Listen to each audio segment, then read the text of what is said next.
আমি কি রক্ত ঝরিয়েছি? আমরা রক্ত ঝরিয়েছি বলে আপনারা আজকে সংসদে প্রধানমন্ত্রী স্বরাষ্ট্রমন্ত্রী হয়েছেন। একজন ভুক্তভোগী নারী অভিযোগ করেছে ওনাকে ধর্ষণ করা হয়েছে শাপলাবলিতে ভোট দেওয়ার কারণে। আজকে 42 দিন পার হয়েছে, এখনো ডিএনএ রিপোর্ট আসে নাই। আমার মনে হয় স্বরাষ্ট্রমন্ত্রী আইনের ব্যাখ্যা না দিয়ে আইনমন্ত্রী আইনের ব্যাখ্যা দিবেন, স্বরাষ্ট্রমন্ত্রীর এসবে মনোযোগ দেওয়া দরকার। যে গণভোটের পক্ষে আমাদের মাননীয় প্রধানমন্ত্রী প্রচারণা চালিয়েছেন, আজকে এখানে সেই কারণে এটা নিয়ে আবার দীর্ঘ আলোচনা হতে হবে। বিশ্বাসঘাতকতার মূল্য এই দেশে আবার দিতে হবে আপনাদেরকে।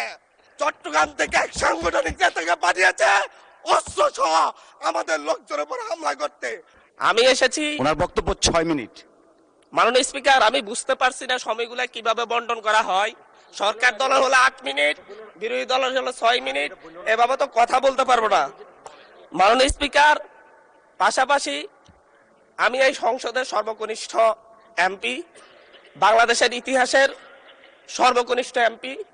আমি এখানে দাঁড়িয়ে আপনারা যে জেনজির কথা বলেন, সেই জেনজির প্রতিনিধি হয়ে আমি সংসদে কথা বলতে আসছি।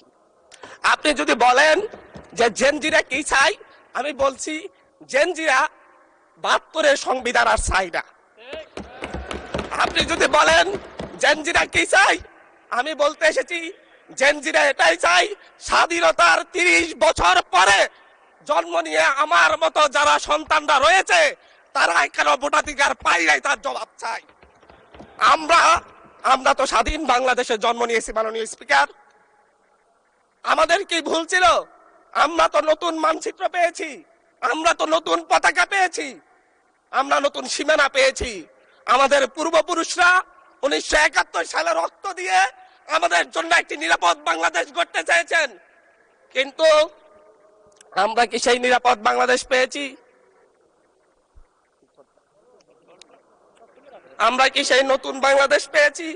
আমরা তো সেই নতুন বাংলাদেশ মাননীয় স্পিকার পাই নাই। 71-এ 30 লক্ষ মানুষ শহীদ হয়েছে, জীবন দিয়েছে, তাদের পরবর্তী সন্তানরা যেন নিরাপদ বাংলাদেশে ভোটাধিকার পায়, যেন রক্ষী বাহিনী না হয়, যেন ভোটাধিকার পায়, যেন আবার দুর্ভিক্ষ না হয়। কিন্তু আমরা কি দেখেছি? আমরা দেখেছি বাংলাদেশে দুর্ভিক্ষ হয়েছে। 1973 সালে ভোট চুরি হয়েছে। আমরা দেখেছি তার পরবর্তী সময়ে শহীদ প্রেসিডেন্ট জিয়াউর রহমান বাংলাদেশকে অর্থনৈতিকভাবে, রাজনৈতিকভাবে, গণতান্ত্রিকভাবে বাংলাদেশকে পুনরুদ্ধার করার জন্য উনি অটল ভূমিকা রেখেছেন। উনি আমার দ্বীপ হাতিয়াতে 3 বার গিয়েছেন। আমি যেদিকে তাকিয়েছি, আমার এই বেড়িবাঁধ কে করে দিয়েছে? মেজর জিয়াউর রহমান। আমার এই খালকে খনন করে দিয়ে গেছে মেজর জিয়াউর রহমান। তারপরে এরশাদ এসেছে, বেগম জিয়া এসেছেন। বেগম জিয়া আমার হাতিয়াতে 3 থেকে 4 বার গিয়েছেন, কিন্তু তারপর আমার হাতিয়ার ওই অঞ্চলের নদী ভাঙ্গন রোধ হয় নাই। ওই অঞ্চলের লক্ষ লক্ষ মানুষ ঘরবাড়িহীন ভাবে পড়ে আছে। আমি এই ইলেকশনে ভোট ডাকাতি দেখেছি, আমার ঘরে বরে হামলা করা হয়েছে। আমি কি এই ইলেকশনের জন্য নিজের রক্ত জড়িয়েছি? আমি আজকে স্বরাষ্ট্রমন্ত্রী আছেন, মাননীয় প্রধানমন্ত্রী আছেন, আমি এখানে প্রশ্ন করি, আমি কি রক্ত ঝরিয়েছি? আমরা রক্ত ঝরিয়েছি বলে আপনারা আজকে সংসদে প্রধানমন্ত্রী স্বরাষ্ট্রমন্ত্রী হয়েছেন। রক্ত ঝরার পরে, রক্ত ঝরিয়ে গুলিবিদ্ধ হয়ে 3 দিনের মাথায় গুলিবিদ্ধ হয়ে, দয়া করে থামুন মাননীয় সংসদ সদস্য, আপনার বক্তব্য অব্যাহত রাখুন।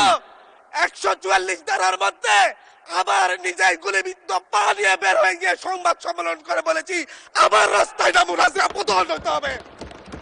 আমরা বলেছি নতুন বাংলাদেশ দিব। আমরা নতুন বাংলাদেশ আবার প্রতারণার রাজনীতি দেখতে চাই না, প্রবঞ্চনার রাজনীতি দেখতে চাই না। যেই গণভোটের পক্ষে আমাদের মাননীয় প্রধানমন্ত্রী প্রচারণা চালিয়েছেন, যে আদেশের পক্ষে মাননীয় সরকার দলীয় সংসদ সদস্যরা প্রচারণা চালিয়েছেন, আজকে এখানে সেই কারণে এটা নিয়ে আবার দীর্ঘ আলোচনা হতে হবে। আমরা 90-এর গণঅভ্যুত্থানের কথা বলে যাই নাই। 3 জোটের রূপরেখা হয়েছে, বাংলাদেশ গণতান্ত্রিক ভাবে উত্তীর্ণ হবে কথা দেওয়া হয়েছিল, কিন্তু 94 সালের মাগুরার নির্বাচন কারা আয়োজন করেছিল? কারা 94 সালে মাগুরার নির্বাচন আয়োজন করেছিল? আজকে আবার এই সংসদে দাঁড়িয়ে আবার এমন একটা ব্যবস্থা নিয়ে যাচ্ছেন, আরেকবার যে মাগুরার নির্বাচন আয়োজন করবেন না, এর নিশ্চয় দেখিয়ে দিবে, এর নিশ্চয় দেখিয়ে দিবে। আমি আমি আমার সবচাইতে কম বয়সী প্রার্থী হিসেবে নিজের প্রার্থীটা জমা দিয়ে এলাকায় গিয়েছি প্রচারণা করতে, তিনবার হামলা শিকার হতে হয়েছে। আমি সংসদ সদস্য হিসেবে এলাকায় গিয়েছি, সেই জায়গায় আমার উপর হামলা করেছে, সরাসরি ভিডিওতে দেখা গিয়েছে। অস্ত্র নিয়ে, দেশীয় অস্ত্র নিয়ে আমাকে কোপাতে আসা হয়েছে। তারা কারা? ওরা তো তারাই যাদের প্রত্যেকের হাতে বিএনপি দলীয় নেতা কর্মীদের রক্ত লেগে আছে, প্রাণ লেগে আছে। এই বিশ্বাসঘাতকতা, এই বিশ্বাসঘাতকতা মাননীয় স্পিকার, এই রাষ্ট্র আর সইবে না, আপনারাও সইতে পারবেন না। বিশ্বাসঘাতকতার মূল্য এই দেশে আবার দিতে হবে আপনাদেরকে। আপনারা যারা আপনাদের ভাইদের রক্ত জড়িয়েছে, খুন করেছে, খুনের মামলা আছে, তাদেরকে আবার পুনর্বাসিত করে আমাদেরকে খুন করার জন্য লেলিয়ে দিচ্ছেন। চট্টগ্রাম থেকে এক সাংগঠনিক নেতাকে পাঠিয়েছে অস্ত্র সহ আমাদের লোকজনের উপর হামলা করতে। ভোটের দিন সকালবেলা থেকে প্রত্যেকটা ভোট কেন্দ্রে অস্ত্র দিয়ে মহড়া দিয়েছে।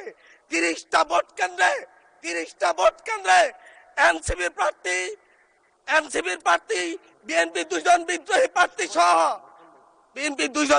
প্রার্থী সহ কারো এজেন্টকে ঢুকতে দেওয়া হয় নাই। এটার জন্য কি আমরা আমাদের রক্ত জড়িয়েছি? মাননীয় স্পিকার, ইলেকশনের একদিন পরে আমাকে আর 1 মিনিট বাড়িয়ে দিবেন মাননীয় স্পিকার, 1টা মিনিট। মাননীয় স্পিকার, ইলেকশনের পর দিন এক নারী অভিযোগ করেছেন, এক নিরীহ নারী, ওনাকে ধর্ষণ করা হয়েছে শুধুমাত্র শাপলাগুড়িতে ভোট দেওয়ার কারণে। 1 ঘন্টার মধ্যে এক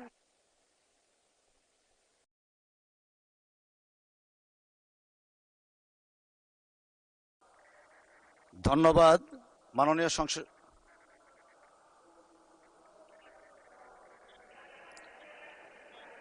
আচ্ছা ঠিক আছে, 1 মিনিটের মধ্যে সংক্ষিপ্ত শেষ করবেন, 1 মিনিট।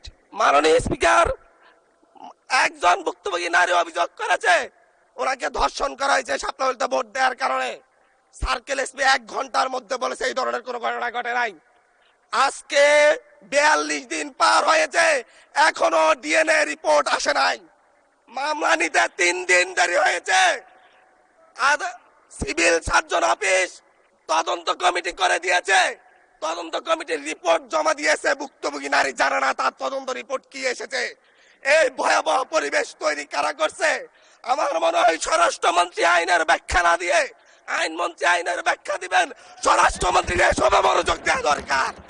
স্বরাষ্ট্রমন্ত্রীর মনোযোগ দেওয়া দরকার। সারা দেশে কোথায় কোথায় সন্ত্রাসীরা রয়েছে, সেই সকল সন্ত্রাসীদের তালিকা করে তাদেরকে বিচারের ব্যবস্থা করা দরকার। স্বরাষ্ট্রমন্ত্রীর উচিত ধন্যবাদ মাননীয় সদস্য। নেতা কর্মীরা হত্যার শিকার হয়েছে, তাদের বিচারের ব্যবস্থা করা দরকার। ধন্যবাদ মাননীয় সদস্য।